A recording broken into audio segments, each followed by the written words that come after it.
নমস্কাৰ বন্ধুসকল, কেনে আছে সকলে? ভালে আছে? আজি মই জনাব খুজি আছোঁ যিসকলে মানে হায়াৰ ছেকেণ্ডেৰী বা উচ্চ মাধ্যমিক পাছ কৰি মানে DLED এডমিশ্যন ল'ব খুজি আছে, তেওঁলোকৰ বাবে এইখন ভিডিঅ' A to Z মানে মই গাইড কৰি থাকিম।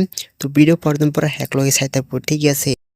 ইয়াতে চাওক, exam name pray entry test দিব লাগিব, ঠিক আছে? মানে ইণ্টাৰেন্স এক্সাম দি মানে কাট অফ মাৰ্ক ৰেংক কৰিলেহে মানে এডমিশ্যনৰ ছিটটো পাই যাব। তাৰপিছতে course name diploma in elementary education মানে ডিএলএডেৰ ফুল ফৰ্ম, ঠিক আছে? তাৰপিছতে কোৰ্স ডিউৰেশন মানে 2 বছৰ থাকিব, 4th সেমিস্টাৰ হয়নে? তাৰপিছতে organisation state council of educational research and training Assam মানে অৰ্গানাইজেশনটো সেইটো গম পাইছে। তাৰপিছতে মানে টোটাল মাৰ্ক 100 মাৰ্ক থাকিব আৰু টোটাল কোশ্চেন মানে 100 মাল্টিপল চয়েস কোশ্চেন থাকিব। তাৰপিছতে মানে এক্সাম ডিউৰেশ্যন মানে 2 ঘণ্টা মানৰ ভিতৰত এক্সাম দিব লাগিব। তাৰপিছতে negative marking 0.25 mark will be dedicated for every wrong answer. মানে কথাটি হ'ল, মই এক্সাম থ্ৰু মই দেখা দি আছোঁ যে এটা কোশ্চেনৰ 1 মাৰ্ক পালে, দুসৰা নম্বৰৰ কোশ্চেনটো নাপালে মানে ডিলিট হ'ল, তাহলে কেনে হ'ল মানে 1 মাৰ্কৰ পৰা মানে কাটিব। কেনেকৈ কাটিব মানে 1 মাইনাছ 0.25 কিমান থাকিল ইয়াতে মানে গম পাইছে 0.75 থাকিব। তো এনেকৈ মাৰ্ক মানে থাকিব। Next point, eligibility criteria for DElEd admission domicile the candidate must be a permanent resident of Assam হ'ব লাগিব, ঠিক আছে? তাৰপিছতে মানে ইম্পৰ্টেণ্ট যি কথাখিনি সেইখিনি মই কৈ দিছোঁ। এডুকেশ্যনেল কোৱালিফিকেশ্যন মানে হায়াৰ ছেকেণ্ডেৰী বা উচ্চ মাধ্যমিক পাছ হ'ব লাগিব। তাৰপিছতে মানে যিকোনো বৰ্ড বা কাউন্সিল হওক চলিব। তাৰপিছতে মানে যিসকলে জেনেৰেল তেওঁলোকৰ মিনিমাম 50% মাৰ্ক লাগিব, এটা কম্পালচৰি, মানে ইয়াৰ ওপৰত পাব লাগিব। তাৰপিছতে ইয়াতে চাওক ST SC তেওঁলোকৰ মানে 45% হ'লে মানে ছিটটো পাব পাৰিব।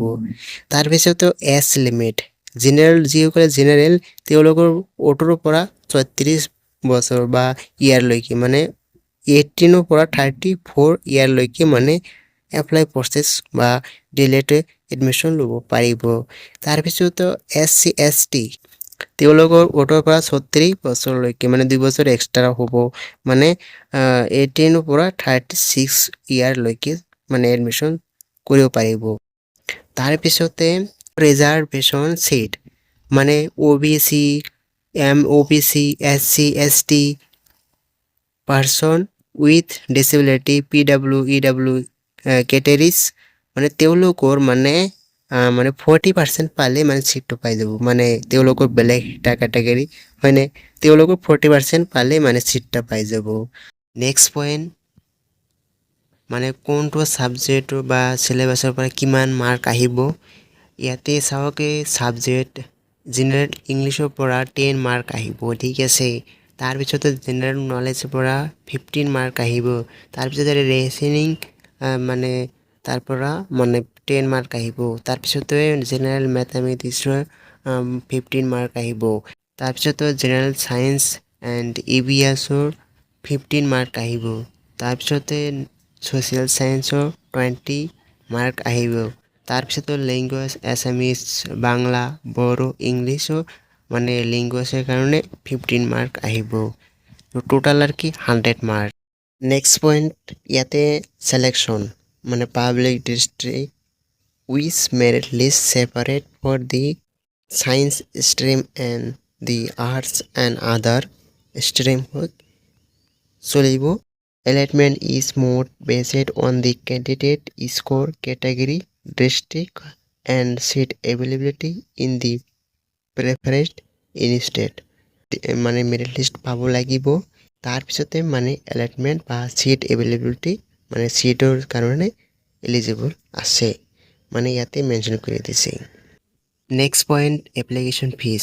দি application fees is 600 rupees only for all category, prepaid line through internet banking, debit card, credit card and UPI during submission of the application form. মানে যিসকলে জেনেৰেল তেওঁলোকৰ মানে 600 পইচা দিব লাগিব। তাৰপিছতে দি এপ্লিকেশ্যন ফিজ ইজ নন ৰিফাণ্ডেবল, মানে এখন কিবা কাৰণে এক্সাম নিদিলে বা পাছ নাপালে মেৰিট লিষ্ট নাম নাহিলে মানে পইচাটো ঘূৰা নাপাব, ইয়াতে মেনশ্যন কৰি দিছে। Next point, documents required at the time of verification, মানে ভেৰিফিকেশ্যনৰ কাৰণে কি কি ডকুমেণ্টছ লাগিব ইয়াতে মেইন কথাখিনি কৈ দিছোঁ যে HLC এডমিট কাৰ্ড আৰু চাৰ্টিফিকেট আৰু লগতে HS মানে পাছ চাৰ্টিফিকেট আৰু মাৰ্কশ্বিট, মানে চাৰিটা কম্পালচৰি লাগিব, ঠিক আছে। তাৰপিছতে কাষ্ট চাৰ্টিফিকেট থাকিলে দিব আৰু PWEWS চাৰ্টিফিকেট থাকিলে দিব পাৰিব আৰু মানে পাৰ্মানেণ্ট ৰেচিডেণ্ট প্ৰুফ এটা লাগিব কম্পালচৰি, তাৰপিছতে মানে চাইন দিব লাগিব। Next point, important date of Assam DLED admission, মানে নটিফিকেশ্যন আহিছে মানে 21 মে আৰু এপ্লাই ষ্টাৰ্ট হৈছে মানে আৰম্ভ হৈছে মানে 21 মেৰ পৰা, মানে এপ্লাই মানে 10 জুনলৈকে মানে এপ্লাই প্ৰচেছ চলি থাকিব। তাৰপিছতে এডমিট কাৰ্ড আহিব মানে 5 জুলাই, অহা 5 জুলাই, ঠিক আছে।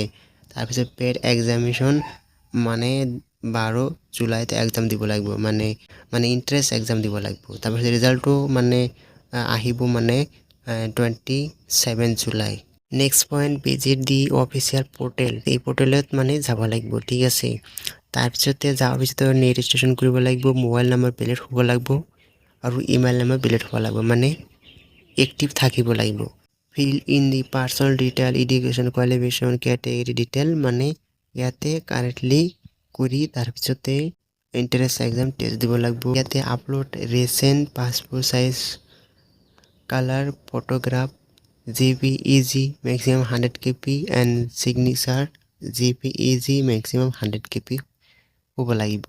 তাৰপিছতে upload scanned copies of HLC admit card আৰু চাৰ্টিফিকেট আৰু HSC চাৰ্টিফিকেট এণ্ড মাৰ্কশ্বিট লাগিব। কাৰ্ড চাৰ্টিফিকেট আছে যিসকলে তেওঁলোকৰ দিব লাগিব। তাৰপিছত PWEWS চাৰ্টিফিকেট যিসকলে আছে তেওঁলোকৰ দিব লাগিব।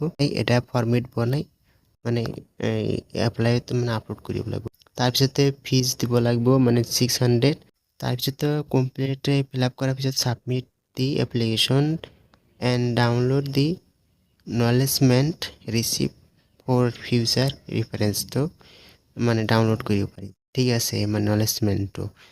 তাৰপিছতে ইয়াতে মানে আহক মানে ৰেজিষ্ট্ৰেশ্যন ক'ত অফিচিয়েল, ইয়াতে যে দেখি আছে মানে যি পৰ্টেলত অহাৰ পিছতো এনেকৈ পৰ্টেল খুলি আহিব। খোলাৰ পিছত এটা আছে নিউ ৰেজিষ্ট্ৰেশ্যন আৰু এটা আছে লগ ইন, মানে যিসকলে ৰেজিষ্ট্ৰেশ্যন কৰা নাই তেওঁলোকৰ নিউ ৰেজিষ্ট্ৰেশ্যন কৰিব লাগিব আৰু যিসকলে ৰেজিষ্ট্ৰেশ্যন কৰিছে ইতিমধ্যে তেওঁলোকৰ ডেস্কবৰ্ডত মানে লগ ইনতো ক্লিক কৰিব পাৰিব, ঠিক আছে। তো এইখিনি কথা হ'ল মই জনাই দিলোঁ।